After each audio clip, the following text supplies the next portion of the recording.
자, 룻기에 나오는 이 나오미의 가족이 살던 고향 베들레헴에 흉년이 들어서 모압으로 이민을 갔습니다. 그런데 큰 꿈을 가지고 갔지만 안 좋은 일만 생겼죠. 그래서 남편이 죽고 그 다음에는 아들들이 죽고 결국 나오미 여사는 며느리 룻과 함께 고향 베들레헴으로 돌아옵니다. 지난주에 우리가 살펴봤듯이 이 나오미가 단순히 빵을 찾아서, 그러니까 먹을 것을 찾아서 돌아온 것이 아니고, 또 의리나 정 때문에가 아니라 나오미도 그렇고 룻도 그렇고 하나님을 보고 믿음으로 과감히 결단을 내리고 돌아왔다는 것을 우리가 지난주에 살펴봤습니다. 오늘 12절의 말씀대로 이 표현을 빌려서 한다면 하나님 여호와, 즉 전능자의 날개 아래 보호받기 위해서 이들은 베들레헴으로 돌아온 것입니다. 자, 여기까지는 이해가 되셨죠? 믿음의 결단을 내리고 전능자의 날개 아래 보호받기 위해서 그 전능하신 하나님을 바라보고 고향으로 돌아온 것입니다. 자, 그렇게 믿음으로 단호하게 결단을 내리고 이제 주님께로 돌아왔습니다. 자, 제가 하는 질문은 그 다음입니다. 그래서 네. 자, 믿음의 결단을 내리고 고향으로 돌아왔습니다. 돌아오는 게 결코 쉽지는 않았지요. 그 결단을 내리는 것은 결코 쉽지 않았습니다. 자, 그런데 결단을 내리고 희생하면서 돌아왔습니다. 자, 그런데 그러고 난 다음에 어떤 일이 벌어졌냐는 것입니다. 아무것도 바뀐 게 없다라는 것입니다. 이게 참 중요합니다. 여전히 룻과 나오미는 가난하고 여전히 룻과 나오미는 살 길이 막막한 거예요. 베들레헴으로 딱 돌아오니까 막 사람들이 반겨주면서 너도 나도 막 쌀도 갖다 주고 먹을 것도 갖다 주면서 잘 왔다고 이렇게 하는 사람은 한 명도 없었습니다. 여전히 룻과 나오미는 가난하고 살 길은 막막하고 그런 상황이 변하지 않았다는 것입니다. 그래서 오늘 말씀 2절에 보면은요, 룻이 먹을 것을 구하기 위해서 이삭이라도 줍겠다고 하면서 나갑니다. 이삭 줍기를 하러 나갑니다. 이삭 줍기가 뭐냐면요, 이 이삭 줍기는 하나님께서 정하신 제도입니다. 이 레위기 19장 9절과 10절에 보면 나오는데, 이스라엘 백성들한테 하나님께서 그렇게 말씀을 하세요. 너희들이 추수를 할 때 아주 쌀 한 톨 안 남게 철저히 추수할 게 아니라 밭에 모퉁이, 구석 이런 데는 그냥 두고 추수를 하라는 것입니다. 그런 데는 그냥 둬라. 그리고 또 추수를 하다가 흘리는 이삭들이 있지 않습니까? 그거를 떨어졌다고 해서 다시 줍지 말고 떨어진 거는 그냥 그대로 놔두고 그냥 추수를 끝내라. 왜 그럴까요? 먹을 것이 없는 가난한 사람들, 나그네들이 가져가서 먹도록 그렇게 그냥 두라는 것입니다. 이게 이삭 줍기라는 아주 하나님께서 말씀해 주신 정말 멋진 법입니다. 자, 그래서 가난한 사람들도 그렇게 이삭 줍기 이 제도를 통해서 먹을 수 있는 길이 있었습니다. 자, 그래서 이렇게 보면 이스라엘의 이 사회 보장 제도 아닙니까? 그러니까 이렇게 잘 이렇게 해주는. 그래서 이렇게 생각하면 이스라엘 사회가 참 멋있었다라고 생각을 할 수 있지만, 이삭 줍기를 하러 나가는 사람의 입장에서는 이게 참 슬픈 현실이죠. 왜냐하면은 이게 물론 이렇게 해서 입에 풀칠은 하지만, 그래서 감사하기는 하지만 결국은 남의 집에서 남는 것, 버리는 것 주워다가 결국은 먹는 것 아니겠습니까? 결국은 그런 거잖아요. 그러니 남의 집에 남은 거 갖다 먹으려니까 주인 눈치가 당연히 보이겠죠. 그러면서 서럽고 처량하고 서글프고 그런 마음이 들겠죠. 자, 믿음의 결단을 내리고 전능자의 날개 아래로 피하러 왔는데 변한 것은 없고 이삭을 주어 살아야 하는 서글픈 현실이 여전히 이어지고 있다는 것입니다. 여러분, 우리의 현실도 그렇지 않습니까? 이렇게 주일에 모여서 우리가 열심히 예배드리고 은혜 받고 예배 끝나고 막 마음이 기뻐서 이제 다시 집으로 돌아가요. 하지만 나의 마음은 변했지만 현실은 똑같죠. 집으로 돌아가 보면은 여전히 내가 빨래해야 될 빨래더미가 쌓여 있고 설거지 더미가 거기에 설거지거리가 거기 그대로 있고 그리고 내일 일하러 갈 준비해야 되고 나는 은혜 받고 돌아왔다고 해서 갑자기 불경기가 갑자기 바뀌는 것도 아니고 일상이 똑같아요. 나오미와 룻이 그랬다는 것입니다. 너희들이 믿음의 결단을 내리고 돌아왔으니까 참 기특하구나 하면서 하나님께서 꿈에 나타나가지고 마당에 한번 나무에 밑을 파봐라. 그러면 내가 거기에 금덩어리 하나 숨겨놨다. 이런 일이 벌어져가지고 뭐 인생이 단숨에 역전되는 그런 일이 벌어지지 않더라는 것입니다. 이게 참 우리의 현실과 참 맞닿는 그런 정말 현실적인 얘기지요. 자, 그런데 여러분, 그렇다고 해서 하나님이 안 계시냐? 그렇지 않다는 것입니다. 하나님은 항상 일하고 계십니다. 우리 눈에 보이지 않는 것일 뿐이지 하나님은 언제나 일하고 계시고 역사하고 계십니다. 바로 이 부분이 오늘 우리가 이 말씀을 통해서 배워야 하는 부분입니다. 하나님이 어떻게 역사를 하시고 또 그 가운데 우리는 어떻게 살아야 되는지 우리가 이 말씀을 통해서 보자라는 것입니다. 그래서 저는요, 오늘 말씀을 통해서 세 가지만 생각을 해보고 말씀을 마치도록 하겠습니다. 이 전능자의 날개 아래서 살아갈 때에 하나님은 어떻게 역사하시고 우리는 또 어떻게 살아가야 되는지 세 가지만 살펴보자라는 것입니다. 먼저 첫째는 성실입니다. 성실함입니다. 오늘 말씀해 보니까 룻은 하나님 믿습니다 하면서 집에 누워서 가만히 있었던 것이 아니라 부지런히 움직였습니다. 이삭 줍기를 하러 나가고요. 열심히 일을 하러 나가고요. 그 다음에 7절 말씀을 한번 보세요. 7절이요. 7절 말씀에 보면은 그의 말이 나로 베는 자를 따라 단 사이에서 이삭을 줍게 하소서 하였고 아침부터 와서는 잠시 집에서 쉰 외에 지금까지 계속하는 중이니이다. 이게 무슨 말이냐면은 룻이 일하러 간 밭의 그 사환, 거기에 엔까르가도라고 할 수 있겠죠. 엔까르가도가 자기 주인한테 얘기를 하는 거예요. 이 룻이라는 여자가 왔는데 이 여자가 어떻게 일을 하냐 했더니 아침부터 와서 잠시 쉰 일 외에는 계속해서 지금 열심히 일을 하고 있다는 것입니다. 그러니까 열심히 성실하게 룻은 일을 하고 있다는 것이죠. 그러니까 하나님께 기도하고 감나무 밑에서 입만 벌리고 있었던 것이 아니라 하나님의 은혜를 구하면서 할 수 있는 일을 열심히 부지런히 성실하게 했다라는 것입니다. 여러분, 우리가 2부 예배 때 잠언을 계속해서 보고 있습니다. 그래서 잠언 이제 19장까지 왔는데 이 잠언 말씀에 계속 보면은 각 장마다 빠지지 않는 주제들이 있습니다. 그 중에 하나가 무엇이냐면 바로 게으름입니다. 게으름을 얼마나 경계하는지요. 제가 그래서 말씀드렸습니다. 게으름은 이건 죄입니다. 이건 게으른 건 악한 거예요. 그래서 잠언 말씀에 지난주에도 보면 그렇게 말씀을 합니다. 게을러서 가난한 자는 형제들에게도 미움을 받는다. 잠언에 그렇게 말씀합니다. 그래서 하나님 말씀에 얼마나 게으름에 대해서 경계를 하는지 모릅니다. 그러면서 성실하라고 부지런하라고 하나님은 계속해서 강조를 하십니다. 여러분, 룻은요, 아이고 내 팔자야 하면서 방바닥만 긁고 있는 게 아니라 하나님의 은혜를 구하면서 할 수 있는 일, 해야 할 일을 성실하게 해내다라는 것입니다. 여러분, 살다 보면 사라진다. 살자. 이게 지금 제가 계속해서 강조하는 것 아니겠습니까? 우리도 마찬가지입니다. 살다 보면 사라진다. 살자라고 힘차게 외치시면서 하루하루를 정말 열심히 성실하게 사실 수 있기를 간절히 부탁드립니다. 그렇게 성실하게 살아가는 가운데 하나님의 역사가 반드시 일어날 줄로 믿습니다. 첫 번째는 성실하게 사는 것입니다. 또한 둘째로는 우리가 주목해서 봐야 할 단어가 바로 우연히 그리고 마침이라는 단어입니다. 3절과 4절을 보십시오. 3절과 4절을 제가 읽겠습니다. 룻이 가서 베는 자를 따라 밭에서 이삭을 줍는데 우연히 엘리멜렉의 친족 보아스에게 속한 밭에 이르렀더라. 마침 보아스가 베들레헴에서부터 와서 베는 자들에게 이르되, 거기까지만 읽겠습니다. 자, 룻이 이삭 줍기를 하러 나갔다 그랬지요. 일하러 갔다고 했죠. 근데 일하러 갔는데 하필 우연히도 누구의 밭으로 갔다고 합니까? 보아스라는 사람의 밭에 갔다는 거예요. 우연히도요. 룻이 일부러 간 게 아니라 어떻게 하다 가다 보니까 보아스의 밭으로 갔고요. 또 그런데 거기서 얘기가 끝나는 게 아니라 마침 그때 누가 딱 나타납니까? 보아스가 그 밭에 사람들 일하는 것을 보러 딱 나타나는 것입니다. 그러니까 사장님이 직원들 어떻게 일하나 한번 보러 이렇게 딱 나온 거예요. 우연히 마침이요. 자, 여기서 우리가 먼저 보아스가 누구인지 좀 이해를 해야 되겠습니다. 보아스가 누구냐면요, 1절에 보면은 그러니까 나오미의 남편 엘리멜렉의 친족입니다. 나오미의 사돈쯤 이렇게 얘기를 할 수가 있겠죠.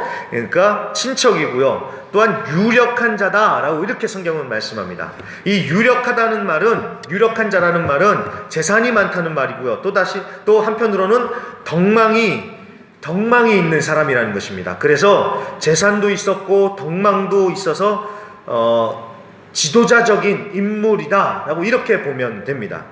예전에 그 드라마 가운데 여러분 상도라는 드라마 기억하십니까? 네. 기억하시죠? 장사는 이윤을 남기는 게 아니라 뭘 남기는 거라고 합니까? 사람을 남기는 것이라는 아주 명대사가 있죠. 네. 그 상도가 조선시대 그 거상 임상옥, 이 사람의 일대기를 다룬 것 아닙니까? 임상옥이라는 사람이 단순히 거부여서 그렇게 존경을 받는 게 아니라 정말 그 사람의 인품, 그 사람이 정말 존경받았던 그런 사람이었죠. 그런 사람, 이 보아스가 바로 그런 사람이었다라는 것입니다. 이 보아스는요, 나중에 룻과 결혼을 합니다. 나중에 말씀해 보면은 룻과 결혼을 해서 나오미 집안을 회복시키고 대를 잇게 해주는 역할을 감당을 합니다. 그래서 오늘 말씀해 보면은 20절 말씀해 보면은 나오미가 보아스에 대해서 이렇게 얘기를 해요. 후반부에 보면요, 거의 끝에서 보면은 그 사람은 우리와 가까우니 우리 기업을 물을 자 중에 하나이니다 하니라 라고 이렇게 얘기를 합니다. 나오미가 보아스를 가리켜서 기업 물을 자다 라고 이렇게 얘기를 합니다. 이 기업 물을 자는 해야 될 얘기가 많지만 그거는 다음 시간에 하고요. 일단은 이렇게만 이해를 하시면 됩니다. 이 기업 물을 자라는 것은 친척 중에서 어려움 당한 사람이 있을 때 그 사람을 대신해서 책임을 져줄 수 있는 사람이라는 뜻입니다. 그러니까 지금 나오미 집안이 어렵고 힘들어졌잖아요. 그러니까 이 집안을 책임져 줄 수 있는 사람, 기업 물을 자, 그게 바로 보아스다라는 것입니다. 자, 아무튼요, 룻이 일을 하러 갔는데 우연히도 보아스 밭에 가서 일을 하게 됐고요. 또 그때 마침 보아스는 밭에 들러서 일하는 광경을 지켜보고 그러다가 보아스가 룻을 딱 발견을 합니다. 그렇게 룻과 보아스와의 만남이 이루어졌다라는 것입니다. 그러니까 너무나도 우연하게 이 모든 일들이 이루어졌다라는 것이죠. 여러분, 바로 여기에 하나님의 역사가 있습니다. 하나님의 역사는요, 우연히 그리고 마침을 통해서 이루어지는 것입니다. 어려운 얘기로 신적 필연을 가장한 우연이라고 얘기를 합니다. 이게 무슨 말이냐? 우리가 보기에는 우연이에요. 하지만 하나님께 우연이 어디 있겠습니까? 다 필연이죠. 이걸 이렇게 이해하시면 돼요. 한 사람이 여기서 달려와요. 또 한 사람은 여기서부터 이렇게 달려와요. 아직 이 두 사람은 서로를 못 봤습니다. 하지만 높은 곳에 빌딩에서 이 두 사람을 내려보는 사람은 알지요. 아, 이 사람들이 이렇게 쭉 오다가 서로 만나겠구나. 이걸 알지요. 근데 이 사람들은 아직 몰라요. 그래서 나중에 이 사람들이 딱 만나면 어떻게 얘기하겠습니까? 주여, 어쩌다 마주친 그대. 네. 어휴, 반갑다고, 웬일이냐고, 아유, 우리가 정말 어쩌다가 우연히 만났네요, 이렇게 얘기를 하겠죠. 그렇지만 높은 곳에서 보는 사람은 이미 다 알고 있죠. 이게 우연히 만난 게 아니라 만날 수밖에 없는 필연이었다라는 것을요. 예. 우리 생각에는 우연이에요. 하지만 하나님은 저 위에 계시면서 다 보고 계시면서 우연처럼 보이는 그 하나님의 섭리를 통해서 역사하시는 것입니다. 예, 우연히 마침을 통해서 하나님께서 우리의 삶 가운데 역사하시더라는 것입니다. 어느 날 갑자기 꿈에 나타나가지고 하나님이 너 이렇게 해라 이렇게 말씀하지 않으셔도 하나님은 우리의 삶 가운데 우연을 통해서, 사람을 통해서 역사하시더라는 것입니다. 그렇다고 해서 우리가 무슨 일이든지 다 이걸로 다 엮으면 안 되죠. 오늘 또 이런 일이 있었네 하면서 혹시 모든 일을 다 그렇게 엮으면 안 되지만 하나님의 일하시는 방법이 이렇구나라는 것을 이해하면 훨씬 더 마음이 편한 것입니다. 여러분, 하나님의 인도하심이 반드시 있습니다. 그렇기 때문에 여러분, 우리가 일상을 열심히 성실하게 살다 보면 우연을 가장한 하나님의 역사가 반드시 일어난다는 것을 믿으시고, 여러분 정말 그 믿음으로 하루하루 성실하게 살아나가실 수 있는 우리 성도님들이 되시기를 간절히 부탁드립니다. 우연히, 마침이라는 단어를 꼭 기억해 주십시오. 그리고요, 마지막으로 세 번째는 바로 헤세드입니다. 헤세드를 베풀고 헤세드를 받는 거예요. 이게 바로 전능자의 날개 아래서 살아가는 삶의 모습이고, 그것이 전능자의 날개 아래서 하나님께서 역사하시는 방법입니다. 헤세드는 인애, 자비, 은혜, 긍휼이라고 성경에 번역이 됩니다. 왜 이렇게 다양한 단어로 번역이 될까요? 한마디로 딱 번역이 안 되는 아주 깊은 의미가 담겨 있는 거예요. 이게 무슨 뜻이냐면은 하나님의 백성들을 향한 그 하나님의 깊은 사랑을 표현할 때 쓰는 단어가 이 헤세드입니다. 하나님의 그 큰 은혜와 사랑을 어떻게 인간의 단어 하나로 딱 표현을 할 수가 있겠습니까? 힘들지요. 그래서 이 헤세드라는 말을 쓰는데, 이 헤세드가 오늘 말씀 가운데 나온다는 것입니다. 제가 왜 이렇게 헤세드를 얘기하냐면, 오늘 말씀에 나오는 주요 인물 3명, 나오미, 룻, 보아스를 보면은 이 세 사람이 다 헤세드로 서로 연결이 되어 있더라는 것입니다. 오늘 본문 처음부터 보시면요, 룻은 시어머니를 봉양하기 위해서 일을 하러 나갑니다. 그렇게 룻과 보아스가 만나요. 그리고 보아스는 룻을 알아보고는 룻에게 보아스는 은혜를 베풉니다. 일하러 잘 왔다고, 내가 내 일꾼들한테 다 얘기해놨으니까 여기서 편하게 일하라고. 그리고 나중에 보아스는요, 식사 시간이 되면은 룻을 이렇게 불러요. 그래서 같이 앉아서 먹을 것도 나눠주고 이렇게 은혜를 베풀어 줍니다. 그러면서 또 룻이 이삭 줍기를 많이 할 수 있도록 일꾼들한테 또 얘기를 합니다. 니네들 룻이 모르게 좀 많이 떨어뜨려 놓으라고. 그래서 말씀 17절에 보면은 룻이 한 에바의 이삭을 주워 갔다라고 얘기를 하죠. 여기서 한 에바는 20kg 쌀한가마니처럼 그렇게 보시면 됩니다. 한 15kg, 20kg 정도요. 여러분 안 놀라시죠? 이삭 줍기를 했는데 쌀한가마니를 지금 주신 거예요. 이게 얼마나 대단한 겁니까? 우리 성도님들 쌀한가마니 가지시면 얼마나 드세요? 집에서 뭐 한 달 정도는 드시나요? 저희 집만 그런가요? 우리도 한 달은 더 먹는 것 같은데 그렇게 많은 양을 지금 주신 거예요. 왜요? 보아스가 그렇게 배려를 해줬기 때문에.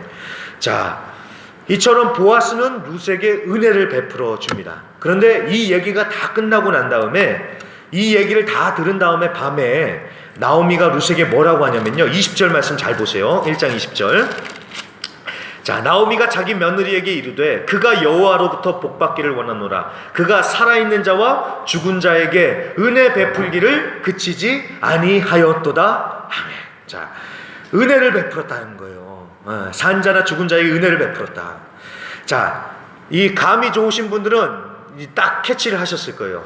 이 룻기 2장에 보면은 3번 반복해서 나오는 단어가 있습니다. 그게 뭐냐면 바로 은혜라는 단어입니다. 은혜요, 은혜. 2절에 은혜라는 말이 나오고요, 10절에도 은혜라는 말이 나오고, 이 20절에도 은혜라는 말이 나옵니다. 은혜를 받고, 은혜를 베풀고, 은혜를 베풀고, 이 은혜라는 말이 계속 반복이 돼요. 그런데 2절과 10절에 나오는 이 은혜라는 말은 히브리어로 헨이라는 단어를 씁니다. 헨이요. 헨. 그런데 20절에 나오는 이 은혜를 베풀었다라고 했었을 적에는 헨이라는 단어가 아니라 제가 말씀드린 헤세드라는 단어가 나옵니다. 헤세드를 베풀었다라고 얘기를 합니다. 이게 무슨 말이냐면은, 룻은 은혜를 구하면서 나갔고 보아스는 은혜를 베풀었는데, 이 은혜는 단순히 그냥 우리가 생각하는 헨의 은혜가 아니라 헤세드의 은혜를 베풀었다라는 것입니다. 그러니까 여러분, 룻기 1장, 2장 다 보시면요, 나오미도 그렇고 룻도 그렇고 보아스도 그렇고 이 세 사람은 다 서로 이 헤세드를 베풀고 헤세드를 받고 하면서 이 세 사람들은 다 헤세드로 연결이 되어 있다라는 것입니다. 헤세드를 베풀었더니 하나님께서 헤세드를 베푼 자에게 하나님께서 헤세드로 갚아주더라는 이런 공식이 성립이 된다라는 것입니다. 말씀이 좀 어려웠죠? 근데 결론을 내리면 이렇습니다. 전능자의 날개 아래서 산다는 것은 바로 이 헤세드의 삶을 살아내는 것이다라는 것입니다. 나 살기도 힘들다고 나만 할 것이 아니라 다른 이들에게 관심을 갖고 이 헤세드의 은혜를 베푸는 거예요. 그러면 이렇게 헤세드의 은혜를 베푼 자에게 하나님께서 헤세드의 은혜로 갚아주신다라는 것입니다. 이 말씀이 팔복에 동일하게 나와요. 긍휼히 여기는 자를 하나님께서 어떻게 하신다고 말씀하십니까? 긍휼히 여겨주신다고 했죠. 다른 사람을 긍휼히 여겨줄 수 있는 자를 하나님께서 그 사람을 긍휼히 여긴다고. 다른 사람에게 헤세드의 은혜를 베푼 사람에게 하나님께서 하나님의 헤세드를 통해서 보상해 주신다라는 것입니다. 헤세드라는 말을 꼭 기억해 주십시오. 자, 그런데 여러분, 여기서 이 헤세드의 은혜를 베풀 때 우리가 잘 알아야 되는 것 2가지가 있습니다. 이것만 얘기하고 제가 말씀을 마치겠습니다. 첫 번째는요, 무례하지 않아야 돼요. 무례하지 않아야 돼요. 절대로 무례하면 안 됩니다. 우리가 누구에게 은혜를 베푼다고 해서 베푸는 상대를 무시하거나 하대를 하면 절대 안 됩니다. 이해가 되시겠어요? 룻은요, 일하러 나갈 때 오늘 그냥 안 나가요. 시어머니한테 물어보고 나갑니다. 그냥 늙은 시어머니 뭐 힘이 있겠어요? 그냥 자기 마음대로 나갈 수 있겠죠? 그런데 늙은 시어머니 무시하지 않고 존중하면서 나가기 위해서 어머니, 제가 이삭을 주우러 나가도 될까요? 라고 다 물어보고 나가요. 이해되셨죠? 그 다음에 보아스도 마찬가지입니다. 보아스도요, 룻에게 은혜를 베푸는데 무시하지 않고 존중을 합니다. 자, 우리는 이렇게 할 수도 있잖아요. 야, 네가 일은 무슨 일이냐? 그냥 쌀 가마니 가져가라. 그냥 니네 집에 가져가. 그냥 가져가. 보아스가 이렇게 얘기를 할 수도 있었겠죠. 그렇게 되면은 도움을 받는 룻도 좀 기분이 나쁠 거예요. 그리고 룻도 상처를 받을 겁니다. 그런데 보아스는 그렇게 하지 않습니다. 무례하지 않아요. 여러분, 이렇게 무례하지 않는 게 정말 중요합니다. 다른 사람에게 은혜를 베푼다고 하면서 여러분, 우리가 상처를 줄 수도 있거든요. 절대 그러면 안 됩니다. 무례하지 않게 정말로 존중을 해야 됩니다. 자, 제가 최근에 어느 목사님을 만났습니다. 이 목사님이 저하고 얘기를 하다가요, 정말 회개에 가득한 그런 발언을 한번 하셨습니다.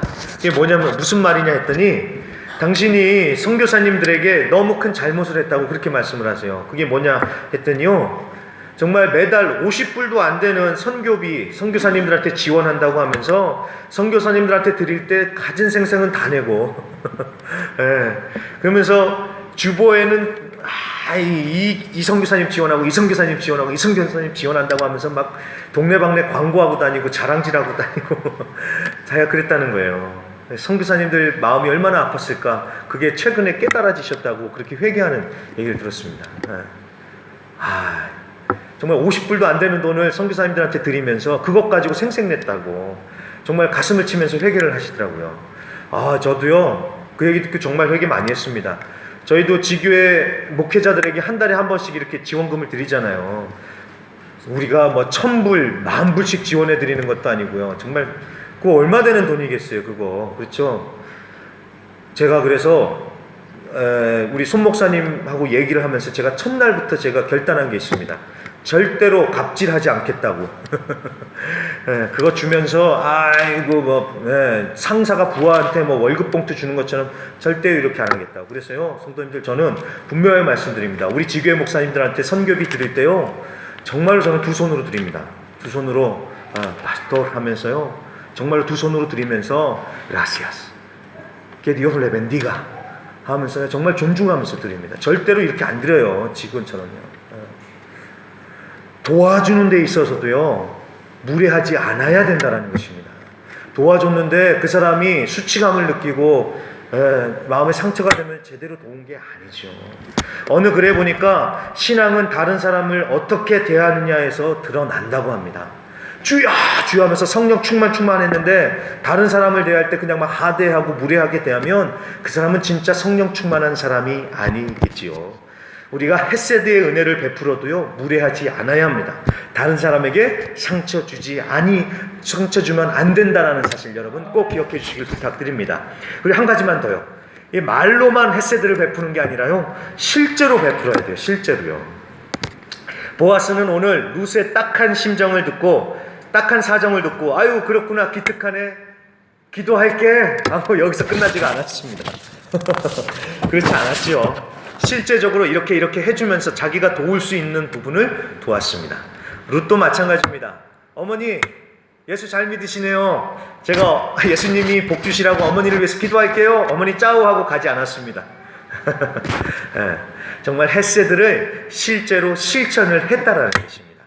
이게 바로 중요한 사실입니다. 우리가 말로만이 아니라 실제로 이 헤세드를 실천을 해야 된다는 것입니다. 그래서 실제로 이 헤세드의 은혜를 베푼 자에게 하나님께서 헤세드의 은혜로 갚아 주신다라는 사실을 우리가 꼭 기억해야 됩니다. 우리는 이렇게 얘기할 수도 있습니다. 베풀어봤자, 도와줘봤자 그때뿐이지, 다 잊어버리고 나중에는 딴소리 하더라. 이런 일 다 겪어보셨죠? 아닌가요? 아니, 이민사회에서 이런 거 다 겪어보셨잖아요. 한 번쯤은요. 네. 정말 도와줬더니 나중에 가서는 딴소리하고 내 욕하고 다니고, 이런 일 다 겪어보셨죠? 예. 자, 이것 때문에 우리가 마음이 다쳐요. 그런데 여러분, 제가 지난주에도 말씀드렸지만 도와준 사람은 그렇게 그 배은망덕하게 행동을 할 수도 있어요. 그런데 누구는 우리의 그거를 기억하신다고요? 하나님은 기억하신다고요. 그래서 그 사람은 잊어버렸을지 몰라도 하나님은 기억하셔서 하나님은 우리에게 갚아주신다. 그래서 사람 보고 헤세드를 베풀 것이 아니라 누구 보고 헤세드를 베풀자고요? 하나님 보고 베풀자라는 것입니다. 맞습니다. 사람 보고 하면요 못해요. 그런데 하나님 보니까 하나님 보고서 베푸는 것입니다. 지난주에요 아르헨티나에서 어느 집사님 한 분이 카톡을 보내오셨습니다. 네, 젊은 집사님인데 저한테 카톡을 보내오셨어요. 제 설교가 주일마다 이렇게 설교가 끝나고 나면은 주일마다 이렇게 인터넷에 올라가거든요. 그러면은 그 설교를 이제 보시는데 그 아르헨티나에서 그 집사님이 그 룻기 설교를 딱 들으시고 너무 공감을 하셨나 봐요. 목사님 말씀이 맞다고 하면서 메시지를 보내주셨습니다. 핸드폰에 카톡을요. 그러면서 이분이 하는 얘기가 어느 날 그 말씀이 떠올랐대요. 어려운 사람을 모른 척하면 하나님께 저주받을 일이다.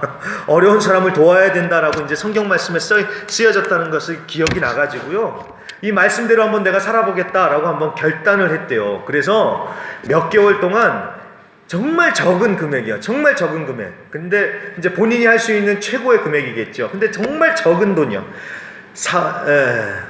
여러분 지금 아르헨티나 사정이 얼마나 어려운지는 아시죠? 그러니까 이분이 뭐 해봤자 얼마나 했겠어요.